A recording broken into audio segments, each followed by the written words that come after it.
Good evening, traders. This is Brian with TraderShark.com, an educational website to learn how to trade the E-mini, Euro, Crude, and NASDAQ futures. Today is Thursday, April 24th, 2014. The market opened up this morning here at 1878, represented by this white dotted line. We had a trial period going on today, and what happened this morning was we had such low volume and tight shark bands, we're not expecting much of a move. We had a real narrow Globex range. Globex range was somewhere around 5.5 points, and so with that, any type of trades I was going to take today, we're going to be having tight profit targets between 2 and 4 ticks each. From 9:30 to 9:45, generally don't take any trades. We were watching a setup here this morning towards the gap fill. I generally don't trade from 9:30 to 9:45.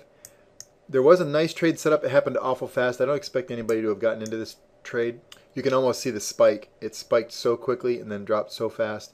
Jumped in real quick for 6 ticks. This slowed down a little more, but then by the time I placed my order, I did not get filled for it to continue lower. So you can notice each one of these auto waves were kicking in short to the downside.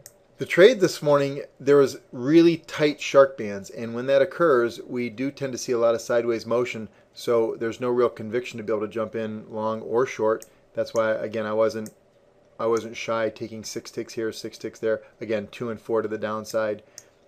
Coming off through the moving averages, 2 and 4 to the long side. Again, these shark bands were right in through here. They were barely 4 to 6 ticks spread. And so if we could only get 6 ticks out of it, be grateful. Did not know it was going to continue to grind higher. Grateful for that. As we continued on into the morning, relatively sideways. Again, our internal indicators were telling us sideways. We saw it, and it's at that time you sit on your hands and just wait and do nothing. Then there was a nice setup long. I did miss this one. You can kind of see the auto wave fired off and continued higher. A little bit of a pullback, an opportunity to get in here for a total of 6 ticks, and then into the sideways chop market or lunchtime trading zone.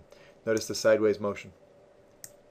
Coming out of lunchtime trading zone, we had some news coming across the wire of the U.S. moving forces over in towards the Poland area and Russia continuing with their exercises. That was kind of a bearish news report, looking for any type of movement to the downside. Had a trendline wave trade set up for 6 ticks, another EWT set up for 6 ticks. I did have some Murphy's Law website challenges today. The server had gone down, so we shifted over and transferred websites all in midday.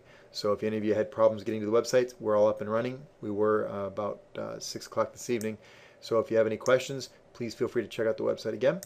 It should look a little bit different and much nicer, mobile app friendly for all mobile app users out there. Continuing sideways, again, you can see there really wasn't any runs, a little bit of grind, but no runs further into the close. To learn more about these and more advanced trade setups, or to get a copy of the Trader Shark Trading Manual, please visit TraderShark.com. Thank you, have a great evening, and I'll see you in the Shark Den in the morning.